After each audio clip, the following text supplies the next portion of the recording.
Hello foodies, I am Ashish here.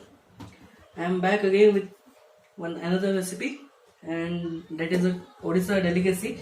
Most of you were asking me to prepare something from Odisha as I belong to Odisha, right? So today we are making chenna podo. So most of you voted for chenna podo even in my Insta and Facebook and WhatsApp. So but Rasgulla also was a tough competition, but finally chenna podo won, and my next dessert it will be a rasgulla. So for today we are making chenna podo. So what all we need? This is vinegar that is required to break down the milk to obtain chenna. This is elaichi or cardamom we'll need for powder, rava, suji. This is ghee, sugar and jaggery. Yes, we will make the chenna podo with jaggery. As you can see, I have already kept 1.5 liters of milk for boiling. In this we are going to prepare some chenna, and we will be proceeding with the chenna podo once the milk starts to boil and we obtain the chenna. So for good chenna, always remember, take full fat milk and boil the milk in a low to medium flame. Don't boil it on a high flame, and give it time to boil. Now as you can see, I have got a boil, and once you get the first boil, just turn off the heat, let it for 5 minutes to cool down.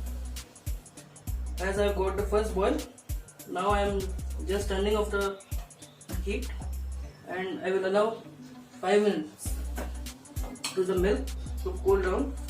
Then we will be adding the vinegar so that our chenna comes very soft. If the milk is hot and we are adding the vinegar, the chenna will be too hard. It won't come the way we want.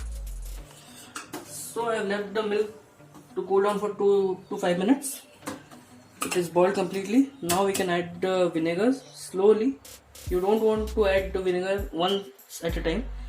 You just want 1 tablespoon, 1 teaspoon at a time, and mix it well. Now we'll slowly start to curdle. The milk will start curdling. Just mix it well.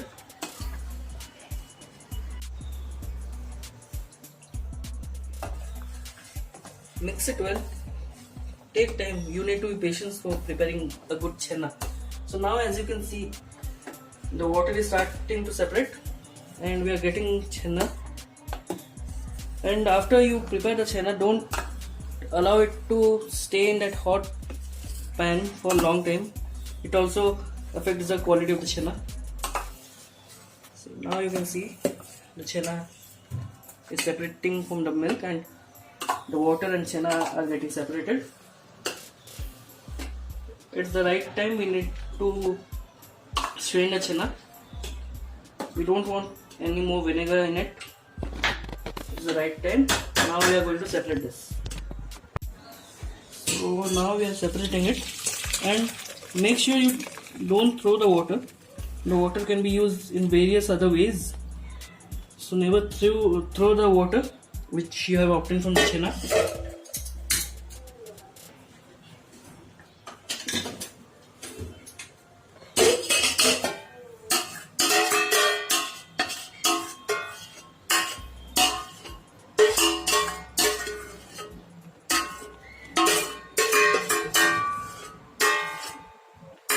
Now you need to cool down this chenna a bit.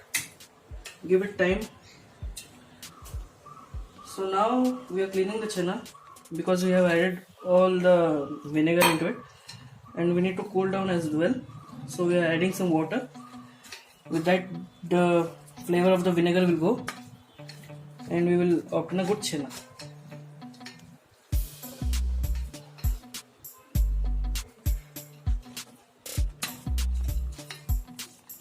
Now as you can see, the chenna is soft chenna.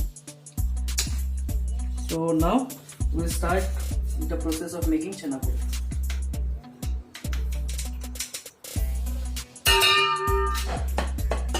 So as you can see, we have transferred the chana into a bowl. So in this, we will add some jaggery, ghee, and rava. Make sure you don't need to dry the chana completely for making chana poda. So now we are going to add some jaggery. It's again according to your sweet tooth, how much sweet you like. Mix this well.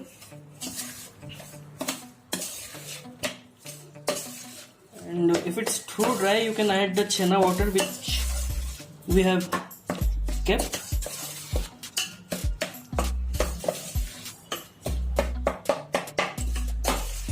You need to mix it completely so that it don't form lumps.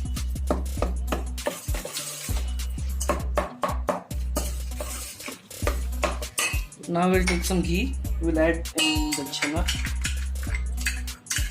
for the great flavor.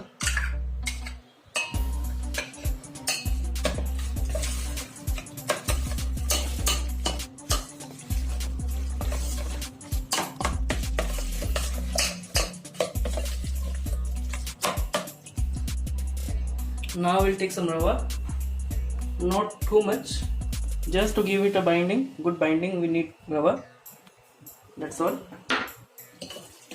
People add dry fruits and stuffs in this chana poda, but technically we don't use dry fruits in the chana poda. You can use it for topping and garnish, you can, but inside the chana poda it is only the elaichi powder that works.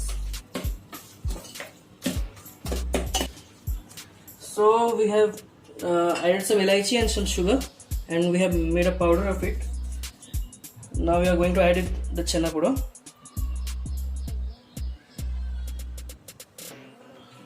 That's it.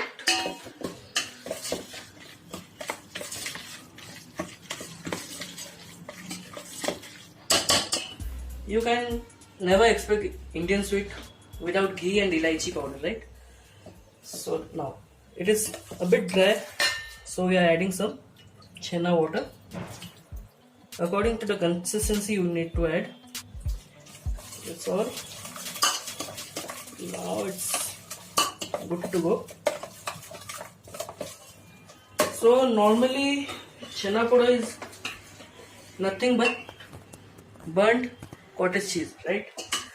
Yeah, that's it. So it is normally made with banana leaves, but we don't have banana leaves tandoor at home now, so we will be making this in the oven. For that you need to preheat the oven, which I am going to do it now. So preheat the oven in 180 degrees for 5 minutes. Meanwhile, for this mixture we need a baking tin. So now, as you can see, now we have taken the tin. We need to apply butter and grease it so that chana poda doesn't stick to the tin. We need to grease completely from all the sides and bottom.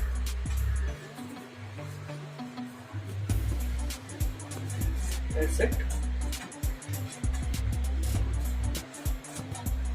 We'll bake this chana poda at 180 degrees for 30 minutes first. We need a caramelized color in the chana poda, which is the authentic chana poda. So now we'll transfer it into the cake tin.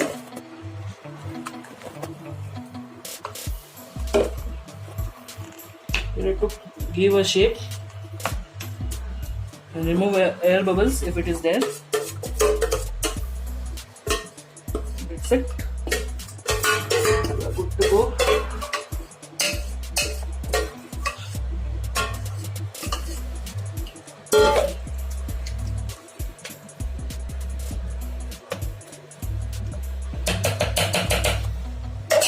Just tap for 2-3 times so the air bubbles which are there inside will go off. That's it. Now we are good for baking at 180 degrees for 30 minutes.